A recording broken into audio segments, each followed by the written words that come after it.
manukanye na Ino Star Studio, your image, our focus.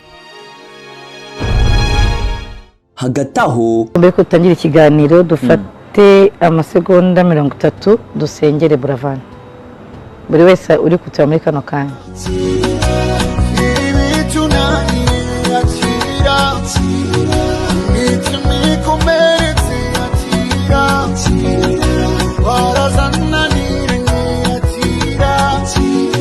nyuma yuko ejo abitswe ariko umuryango ukabinyomoza ukavuga ko akiri muzima, yewe bamwe bakanabigaruka bagira bati sana none burya iyo umuntu arwaye nk'uko icyo usabwa nuko umusabira kuko Imana niwe muganga mukuru ukoresha abandi naho ntago uri umu expert w'icyo ari cyo cyose ku buzima bw'umuntu naho nyirango wabibonye ko ari ukuntu social media buri umwe tuba dushaka no kuba expert mu bintu byose kandi ayo matitire tutayemerewe.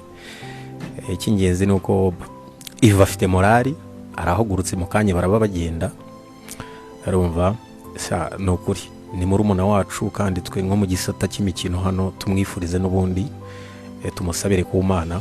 Shehe urabyumva rero ryasengesho ryawe hari n'irya gatatu ugiye kujyaho mu kanya irya kabiri ko yasijwe kuri se rya saa 5 nuko nakubonye arumva hari ko saa 11 ari wo kubisiri so uze kuzirikana Buravan naho bundi Iva humura uramira neza. Kuri ubu management ya Iva Buravan yatanze ukuri ku burwayi bwa Iva aho babinyujije mu itangazo bashyize ku mbuga zabo nkoranyambaga bagize bati Iva Buravan arashaka kumenyesha inshuti ze n'abafana be ko ari hanze y'igihugu aho yagiye kwivuza. Arashimira umuryango we na guverinoma y'u Rwanda kubw'ubufasha bamuhaye mu buvuzi bwe n'abakomeje kumusengera n'abamwifuriza gukira. Imana ibaha umugisha. Hagati aho irwamagana uwitwa Murebwabayire bivuga ko yazutse kubera amasengesho nyuma y'iminsi 2 apfushije umugabo we. Byakuriye impaka kuri iyi mihanda. Mu gitondo cyo kuwa gatatu tariki ya 3 Kanama 2022 nibwo inkuru yabaye Kimomo mu mudugudu wa Gishike mu kagari ka Kaduha umurenge wa Munyaga aho bivugwa ko Murebwayire Christine wari warayashyinguye umugabo nawe yitabye Imana nyuma y'amasaha 5 bamubitse ko yapfuye. Hasaka andi makuru ko yazutse kubera ngo amasengesho bamusengeye. Ego gitare cy'amahanga. Wakwibaza uti ese ibingibi bishoboka gute? Ni biba biri kuri iyi mihanda. Mbibutsa ko ndi kumwe na Hano muri iki gihugu cyacu nahandi nasanze serivisi nziza zijyanye n'ibikoresho byiza kandi bigezweho yaba mu gufata amafoto, amashusho, graphic design ndetse n'abakoresha drone usibye muri Ino Star Studio. Yarayasesekaye i Kigali, ndavuga Tiger cyangwa The Ben. Akihagera yarabajijwe ati ese nuva ku kibuga cy'indege ninde uri buhita ujya kureba ukumbuye? Ingumbuye mama. Ingumbuye mama, miss mama. Miss my fiancée Pamella. Yeah, obviously Ku mugoroba yagaragaye atoriye umwana w'imfura wa Abedi Biramahire na Vanessa. Urumva ko yari yakiriwe n'umuryango we muri rusange nkuko mubibona na wa mukunzi we Pamella Uwikeze. Nubwo abenshi mumushyiraho pressure yewe mukanamubaza muti ese ubukwe buri ryari? Obviously it's the wedding. When? Oh well, that's up to us. So ntabwo dushaka ko habaho pressure too. Nabana beza abagabo ariko ntabwo ko mufite mu kiganza ariko abagabo n'abana beza iyo mwumvikana mugashira hamwe utamutesha umutwe. Abagabo banga abagore babatesha umutwe. Iyo umuvogera ukagenda aho ngaho ukatangira kumutesha umutwe mu bintu ushaka kujya muri telefone ugashaka kumukontrola aho ngaho yakubera ikibamba. Ariko iyo umuhaye amahoro ye kitaruka mubwira se mugabo mwiza ushaka kurya. Kugaburira iki? Burarya iki? Abura nta shitani ufite. Nta nahani yajya muzabana iteka ryose. Twose pfusha rukara.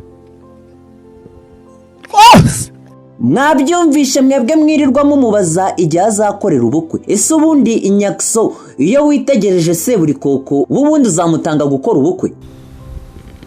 Yego. gahanguka umutima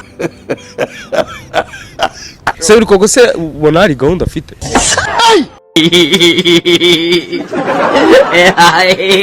ibaze noneho nakwambarira mu bahungu uzaba watoranyije mu bukwe bwawe.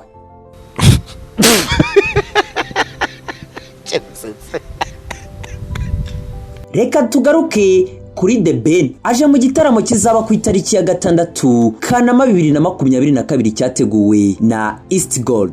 Ese bihagaze gute fata ku mavu?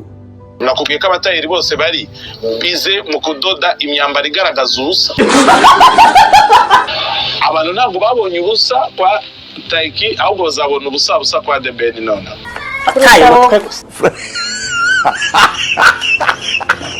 Ibiciro byahananuwe nk'uko itangazo rigenewe abanyamakuru rimaze gushyirwa hanze n'ubuyobozi bwa East Gold Limited bumenyesha abakunzi b'imyidagaduro muri rusange ko ibiciro bihindutse kuri ubu buryo. Abazajya mu myanya isanzwe ni 5,000, muri flow ya kabiri kubazi arena ni 10,000, VIP 10,000 n'ubundi VVVIP 25,000, naho abari muri VVIP suites ni 200,000 by'amafaranga y'u Rwanda. Abantu ro bari baguza amatike ku giciro cya mbere barahabwa itike ya kabiri.